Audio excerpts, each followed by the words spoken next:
Well, once again we see multiple violent tantrums from the religion of permanent offence. Some things never change, do they? Once again we see Islam self-detonate, if you'll pardon the expression, and show once again why it's about as welcome on this planet as an asteroid. Once again we see thousands of Islamic nutcases take time out from beating up their wives to show their sensitive side. How? By smashing up the towns they live in, egged on by clerical ignoramuses whose motives are even lower than the literacy level of their followers. And once again we in the civilized world are being urged to censor ourselves out of respect for a religion that violates the human rights of half the people on the planet and that doubles as a political ideology indistinguishable from Nazism. It would be funny if it wasn't so obscene. Or should that be the other way round?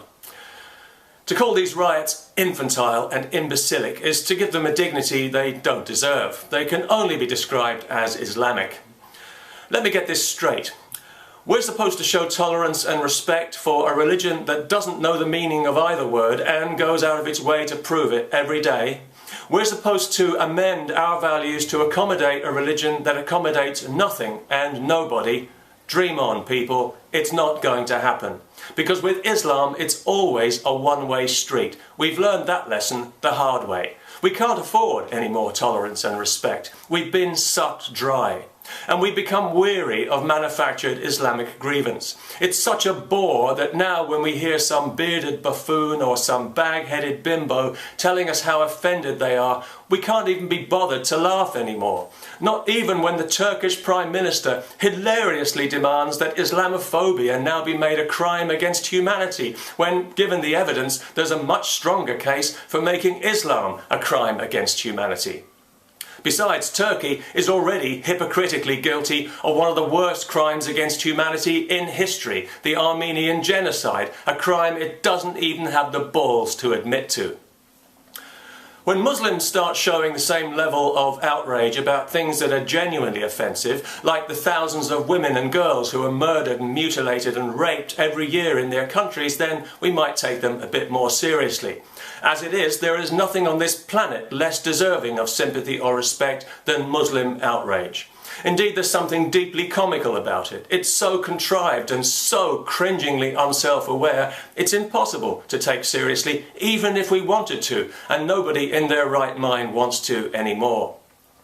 There was a time when Islam was given the benefit of the doubt by many people in the West. Now we think it's poison and we wish we'd never heard of it because 20 years of baseless grievance mongering and knee-jerk offence have shown us this religion for what it really is, and now we don't like it, we don't trust it, and we are never going to respect it. And we don't care how Muslims feel about that. Everything's an insult to this religion.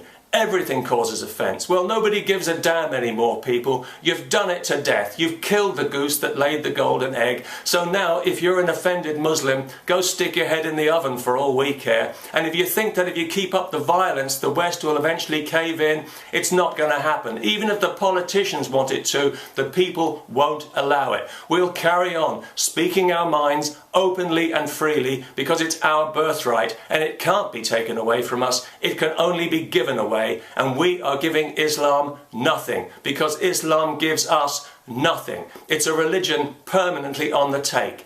Gimme, gimme, gimme is all we ever hear. Gimme respect, even though I haven't earned it. Gimme special treatment or I'll be offended and you'll be a racist. Well, we're sick and tired of hearing it. We're sick and tired of Islam, and we're sick and tired of the needless conflict and intimidation that comes from this religion at every turn. All week we've heard Muslims telling us that we in the West need to understand how important the Prophet is to them.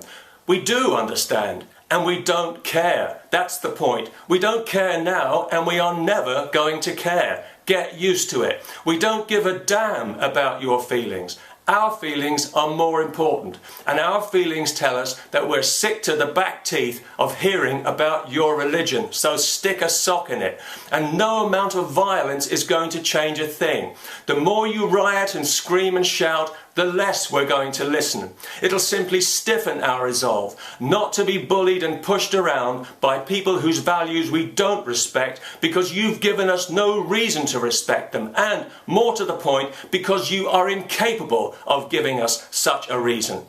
In short, we will not be told what we can and cannot say. Not by you, not by anybody, not now, not ever. No matter how many flags you burn, no matter how many embassies you attack, free speech will prevail and you'll suck it up and like it.